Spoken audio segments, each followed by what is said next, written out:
Hello YouTube, Easygoing MC back with another Minecraft video. Today, we're taking a look at this awesome ice farm that I recently designed.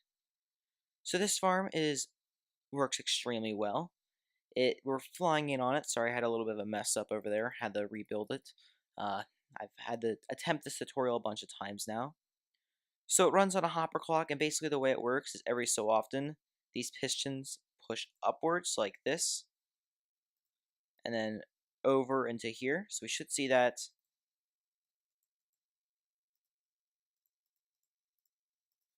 fairly soon. So we'll just put one more block like right here. And taking some more out of there. You should see it in just 1 second. There you go. So it gets pushed and eventually it will reach the end, which it just did. There's just no minecart on this. But if we put a minecart on there, the minecart despawned. I didn't realize that. So there's a minecart here. There's an update. You should see the minecart is powered and then is sent along its way, pushing all that ice up into one massive cube. So this farm, it's not the fastest. Ice does generate fairly slowly, but it does work very well and should get you enough ice to last you, because you can always use packed ice for every other purpose. But as you can see by this one over here, this thing has been working extremely well, producing ice while I've been on this world for about an hour. So this is probably about an hour, maybe probably less worth. So it's been working extremely well. But now let's get on with the tutorial. So the first step of this is you're going to need basically a bunch of blocks, pistons. So you'll need your blocks. We'll build this out of just more stone brick. Okay, sorry about this. We're looking for some stone bricks. You'll also need powered rails, detector rails, and normal rails for this process. So the first step is to build this in a snowy or cold biome. So anywhere where snow or ice generates, do not build this in a hot biome, like a desert or a plains biome. Build this in a snowy one. So yeah, if there's snow on the ground, you can build it. So the next step is to build a 12 by 13 platform, and mark the side that has 13 on it. So this side has 13, right? So we'll make this 13 sides. So 1, 2, 3, 4, 5, 6, 7, 8, 9, 10, 11, 12, and 13. Then the other side should be 12. So 2, 3, 4, 5, 6, 7, 8, 9, 10, 11, 12. So you should be left of a slight rectangular shape, almost a square, but not quite. So you just want to fill this all in with your normal blocks, leaving that marker block there to start off with.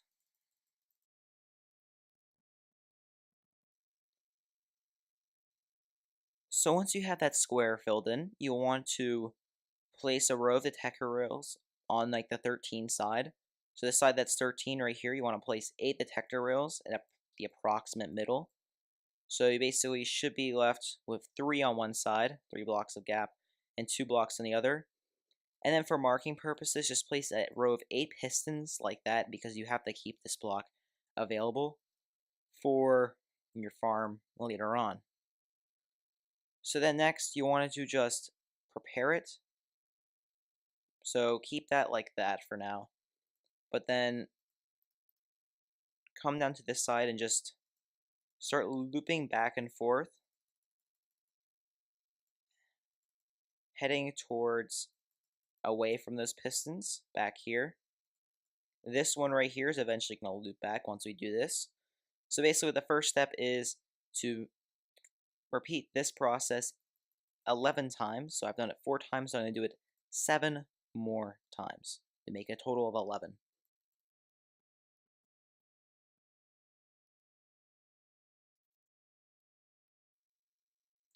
Alright, so once you've done that, you should be left with something that looks like this. If you did this a certain way, it might be a little easier to build your reset track, but for me I have to add an extension of blocks. But that's perfectly okay. It makes it a square now. So basically, yes, just build a path of blocks for your cart to be reset back to its resting position. What you want to do is make a little formation that looks something like this. So you should have like a curve that goes into it like that. So your powered rail should run into a curve. So if a minecart was coming this way, it should go straight into this. But when coming back out, it should go onto its little pathway of the tector rails. So the next step, of course, is to power all these powered rails except for this one right here. So basically just go under the farm and you can use a bunch of levers or you could use redstone blocks. It's up to you. Just make sure you power all of them and then you're done. So the next step is to place all your pistons on top of the tector rails like so. So they should all be facing upwards like this. So I'm going to do that real quick.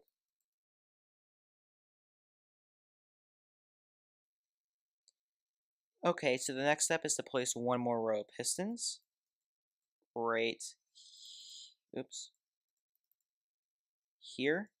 So they should all be facing towards this way with one block gap in between that piston, these pistons and this one. So just quickly do that. They space when you're standing on these pistons, they should be eye level, basically. There we go. So now you should have a bunch of pistons on top of all your detector rails and 2 rows of pistons like this that are next to your detector rails in a fashion like this. So it should look something like this. So yeah, basically everything's based off your detector rails at this point. So now you're done with all of these blocks. You can even replace that marker block if you want to, but I'm just going to leave it. The next step is to get some redstone materials. So you'll need your blocks, of course, observers, repeaters, and redstone. So this is going to be all the systems that fire the pistons when needed. So the first step is to place a row of observers in front of all those pistons like this, 8 to be exact. So they all should be observing this block right here in front of them. Then you want to come down underneath and place a row of blocks like this with redstone on top, so it should be connecting to those observers. Then you want to come out like this, place one more piece of redstone, place a repeater set on 4 ticks into a block, have it come on down like this, and power that. So if you give this thing a quick pulse, you should see that it gets quickly powered and the rails stay in the correct spot. So once you've done that step, you have a couple more pieces of things to do on this side. So the first step is to place a row of blocks on the back of these pistons like that, and then we can do that later. But then you want to do is place a row of blocks one block down like that, place repeaters all set on 1 tick going into that like that. Then right here, diagonal to these pistons, so one above those repeaters, place a row of blocks of repeaters set on 2 ticks, like so. So that one's set on 3 ticks. It doesn't really matter, but 2 ticks is the best in my opinion. You do need to have this offset by at least 1 tick though. This goes first in that. Then you want to have a row of blocks like this, and then another row of blocks like this, or redstone hooking into the back. You will also need half slabs for this step to connect the two up. So you have to replace this one with a slab. Then it's just easiness to place one more slab and build it up like that. So if you came to this block, so a little closer to this side, but in the relative middle, if you place the lever, all should be powered like that. So yes, that's the next step. That's that step done. So the next step is the timing system. So for this, you'll need some redstone, 2 hoppers, 2 sticky pistons, couple pieces of redstone, couple comparators, and a repeater, and of course your blocks. So right here, have a repeater set on 4 ticks, and then you'll want to place a sticky piston right here with some redstone like this. So here, I'll be showing you guys how to build a hopper clock. You also need a redstone block, forgot about that. But you could use any type of timing system you wanted. So a daylight sensor, I guess you could use, but I do recommend a hopper clock just because they're fairly cheap if you have the slime and stuff. So they're slightly cheap. You could use like a comparator clock too, one of those really long ones. but a hopper clock is very compact and cheap, so I recommend using one of these instead. So, you guys can see what I'm doing. So you want to start off by placing a redstone block in front of this redstone dust that was right here. Place a sticky piston running into it, then leave a block gap and have another sticky piston facing towards it. And then right in front of that gap with the redstone block in it as well, place two hoppers running into each other like this. Then take a comparator output from it into a block and then a piece of redstone like this. So I can quickly do it for you on this side. Oops. Boom, boom. There you go. Then what you want to do is just place, well, we'll wait for the items because now the final step is just to place water. So what you want to do is get your two blocks right here, and you want to basically just build a ring of blocks around this entire thing. So two more blocks right here and then a ring. So you should have the gap completely filled at this point. So if slabs, you need a couple of slabs for this step as well. Just place it down, make this an infinite water source. And in the corners where there's no pistons, place two half slabs like this to prevent that ice from freezing, because that could seriously mess up your farm. So this is the farm complete. You should now see ice that will begin to freeze. So we forgot one step. You just want to place a couple stacks of items in this to get it started. So eventually, after a couple of minutes or whatever, ice will begin to freeze, and eventually you'll get pushed along like this.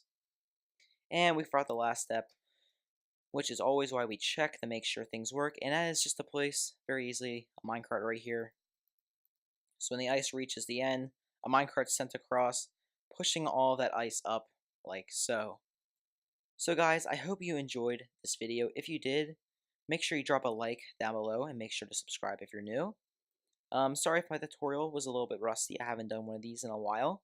So yeah, I'm trying to work on editing techniques for this. So yeah, please put any positive or negative feedback you have down in the comments down below. I really appreciate anything I can improve on for my videos.